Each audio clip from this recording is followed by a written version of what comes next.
I would say the biggest thing is just the energy of this city, and besides of it, actually, I just thought everything in other cities and countries would be bigger, better, and nicer. So this was not the case, talking just about architecture and things like that.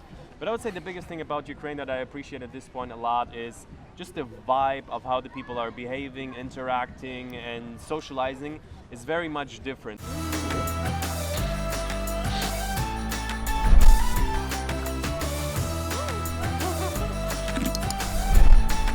SAR Experience.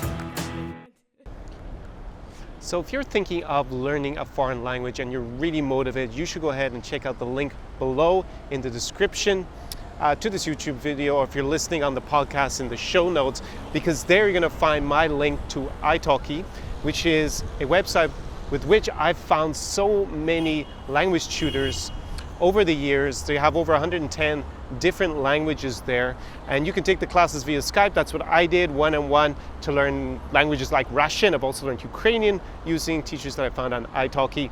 And there they also have a function called an italki Classroom, where you can actually take them outside of Skype. There's actually a classroom feature that they've added to the service. That's a great platform. You also get $10 credit if you go through my special link below. There in the description gets you started on taking your first class. Is going to be one-to-one tuition. That's what I use, and that's what I found to be really effective over the year in all the languages I've been learning, like French, Italian, Spanish, Portuguese, Russian, Ukrainian, Romanian, and lots more. So best of luck. Go check it out. Welcome back, everybody, to the SAR Experience video podcast with me, Connor Klein, and today I have a really special guest. I'm really excited about this one. I am here with Danny from #GotAWorldToSee YouTube channel. And we have, an interesting history of kind of like stalking each other a little bit on the internet. Just a little bit. Yeah. Basically, I was actually here in Odessa last summer, and YouTube suggested a video for Danny because he'd actually been traveling in Ukraine. Now, at the time, I didn't know anything about him. Kind of reached out to him on Instagram, and we chatted over the last year, exchanged a lot of ideas, and turns out that Danny was actually born here in Ukraine. I think that's what makes his story particularly interesting for you guys who are interested in traveling Eastern Europe, because he was born here and then moved and grew up in Germany. And now he comes back to Ukraine quite regularly, has family connections here, of course. His friends to live in Ukraine, here in Odessa and in Zaporozhye, which is in the center of Ukraine and has a big dam and all this kind of stuff, and Khortytsa Island. So that might be something that you want to check out if you go there.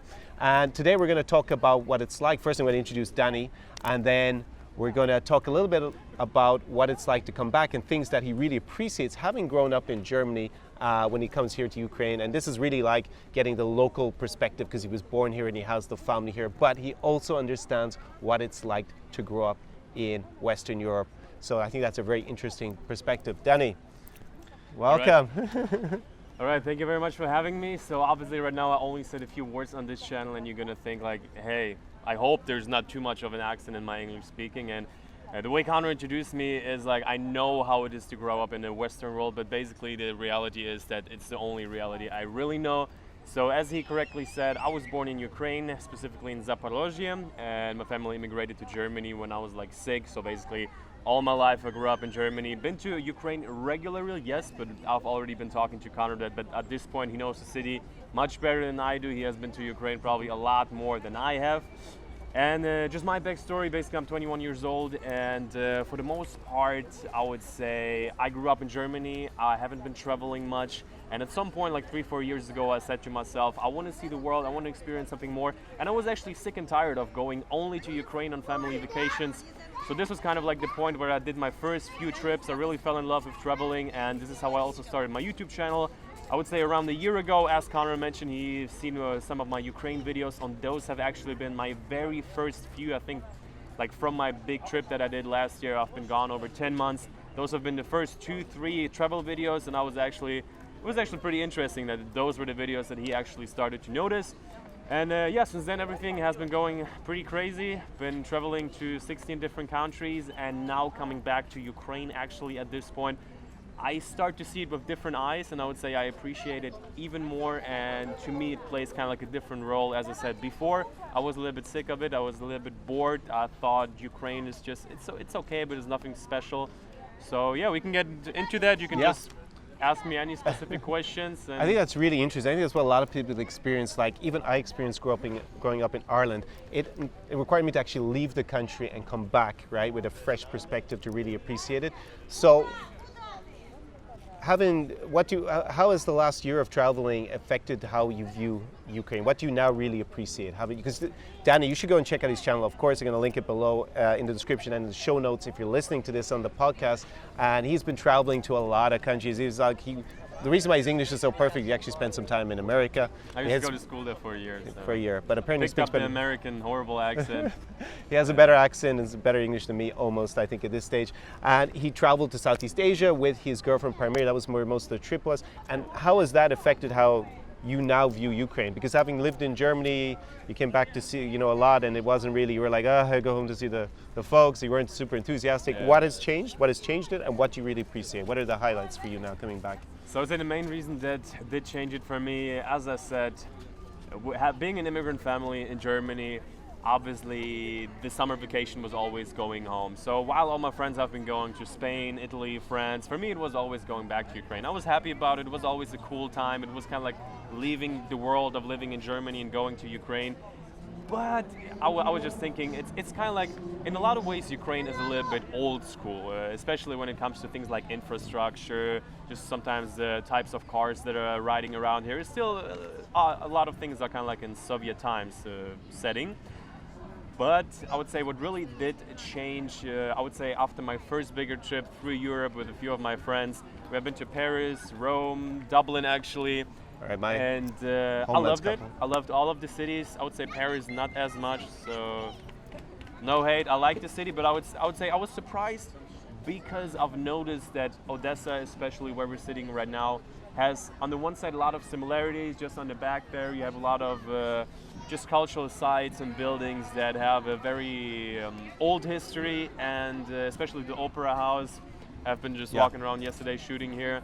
The Opera House, for people know, has the same architect as the architect in Vienna's Opera House. And that's something you're going to see if you come to Odessa, is like it has a lot of Western European influence in the architecture. There's a statue de Richelieu, of course, the famous banking family that had obviously interests all around Europe. And Deripaska's the guy was Derribas. He had a Spanish name. Well, I'm not sure if he was Spanish or Italian. And you have the Opera House. If you look at the architecture, a lot of it, it doesn't look so different to what you're going to see in other parts of Western Europe, which is unusual. And that's because the city was built quite late. It's only about 225 years old. And Odessa, I mean, the Russians conquered this from the Ottoman Empire, and then the Tatars and the Turks who lived here left. So they kind of built a new city on top of that. And that's what surprises, like my dad came and he was like, wow, when he saw the architecture, it was not as Soviet as he was expecting. Here there's a lot of history, and we're actually here in Istanbul Park. So this actually has some things that are actually, it's been renovated. And on the other side, you have the Greek park that's been built. I'm not sure if it's called Greek or Athens Park. And that's actually because the Greeks have a lot of history in this region as well. And there's actually even a Greek consulate here in the city. So that's something that people, get as a different, an unexpected attraction when they come here, when they come in general. Yeah, I agree for sure. But to be like super honest, this was not the thing that was pumping me up. This was not what I was going crazy about, traveling through the cities and then seeing, hey, Odessa is nice. I would say the biggest thing is just the energy of this city, and besides of it, actually, I just thought everything in other cities and countries would be bigger, better, and nicer. So this was not the case, talking just about architecture and things like that. But I would say the biggest thing about Ukraine that I appreciate at this point a lot is just the vibe of how the people are behaving, interacting, and socializing is very much different. So especially coming from Europe, Germany, and overall Western Europe, when traveling through there are huge differences, but still it's kind of like more of a European vibe. I don't know if you can really grasp it, if that's like something that you can really say like that, but coming to Eastern Europe, it just starts to be very different. And for me, kind of like going back to Ukraine is kind of like getting into a bubble, you could say, of a very different influence. And here I personally can really disconnect sometimes. I really can't find time to really relax and forget kind of like the life back at home, the troubles back at home. This is what I personally appreciate about Ukraine. For me, it's just so much different. Everything, when you walk around, it just makes you think different and feel different, and it's just a completely different world. There are not that many similarities when it just comes to, I don't know, maybe it's not the best example to give, but I feel like just it's a little bit more old school also when it comes to just the type of relationships people are having. It's more traditional. The women usually are, just let me say it like that, usually, I don't know, it's maybe stupid to say, but here I feel like people are more outgoing. Right now we have a Thursday afternoon and this place is absolutely packed. You see dozens of couples running around, you see a bunch of young people, and I feel like just the vibe is different than in Germany, and this is something that I just started obviously to notice while being out and about, for the whole of last year. So while this is very abstract what I'm saying right now, it's just how I feel. I would say just by being in really huge major cities like Hong Kong, Singapore, and Asia, let's say even places like Los Angeles, California, New York City, those are I would say my favorite cities. And I thought I would like them way, way, way much better than Odessa, and it's not the case. I gotta say that just when it comes to going out and dining places, and just when it goes to kind of relax and having a good time, Odessa is probably in my top 3, 100%. Maybe because I'm a little bit greedy, I'm a little bit very financially cautious, so I don't like to spend a lot of money because I want to travel a lot, I want to save my budget for that, and that's why I maybe can enjoy being in Odessa a lot more, because everything here is priced at 50% of a Western price, maybe even less. We have been saying around 1/3 of a price. I think about 1/3, to be honest, because I used to live in the southern Germany in Munich, and I would spend a lot of time in London. So it all depends what your particular point of reference is in terms of prices. But compared to traveling in Western Europe, and I mean France or Belgium or somewhere like that, the Netherlands, it's getting close to 1/3. It just depends on what you're doing exactly. But I think for the top level stuff, I would say it's 1/3. I've been just going out in the last few days. I felt like the prices rose a little bit, 10-20%. Yeah, in the last year, prices are definitely more expensive here than last year. It's definitely 20% more expensive, I would say. But we're starting from an extremely low base. I actually remember coming here before the crisis, before Euromaidan, before the revolution, and it was not that cheap at all. It was actually only a little bit cheaper than Western Europe, and now it's of course a lot cheaper. And as Danny just said, the fact that you can be basically a baller here for 1/3 of the price of trying to do that. I mean, I was joking with some of my friends because on Instagram stories there's a girl who I'm a friend with, and she was in Nikki Beach in Saint-Tropez. That's where I'm trying to think. Saint-Tropez. Nikki Beach was of course a very glamorous place apparently to hang out, and I know a table there cost 40,000 euros for the afternoon.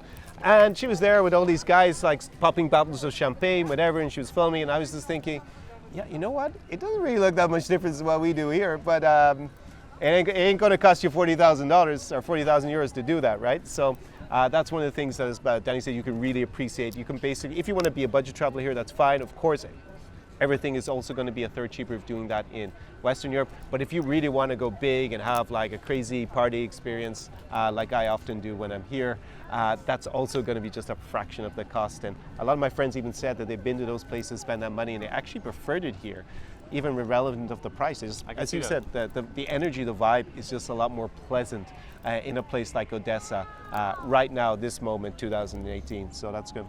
Who knows what's going to happen? Yeah, I think after we make these kind of videos, it's going to change very quickly. Obviously, it's going to become more famous, but I think that's happening anyways. I think the cat's out of the bag. I hope so. Yeah, I hope so. For the people. So what else? The energy, that's the thing that you felt. Is there, what other things? You alluded there a little bit to the dynamics of relationships with women a little bit. Well, we've been talking about that a little bit. Yeah. I wouldn't say it's something that I necessarily enjoy.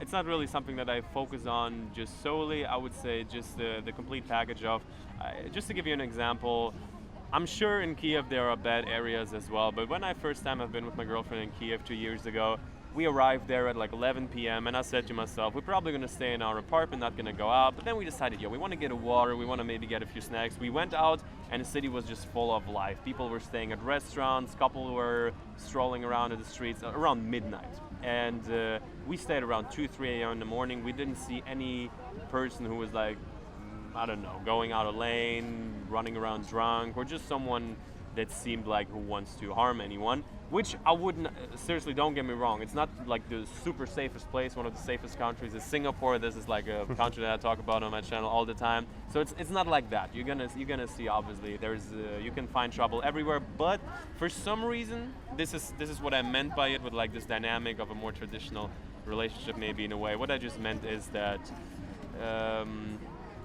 I feel like in where I'm coming from, the places where people go out to dine and party, for some reason, I don't know why, I feel like a lot of people are looking for trouble. There are like groups of dudes running around, and you don't really have that here. Here, I feel like everyone, when they're going out to have a good time, and they don't want anyone else to mess it up. So what you're gonna see in the streets of like leisure activities with restaurants, you're just gonna see everyone having a good time, pretty much. I've never a single time encountered in Odessa like a situation where I personally felt like unsafe or unease, because and I do often feel like that in nightlife situations in Germany, for example, in clubs, or just like it's just often feels a little bit tense. It doesn't feel like as chill as it does here, but it's very abstract what I'm describing right now. No, I can relate to that actually, because I definitely have a lot more problems in London,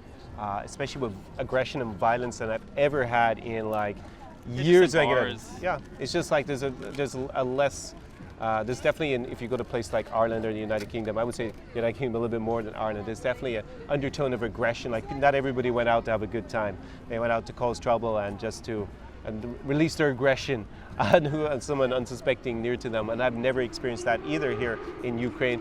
I think the biggest, once or twice guys got jealous because I was with some girls they liked. I think that's about it. And it was like maybe twice ever in the 500 times I've gone out in Odessa, probably. So it's very rare that there are any issues. And just that, as you said, like the energy, the atmosphere, it's just really fucking cool here, to be honest. That's basically to sum it up.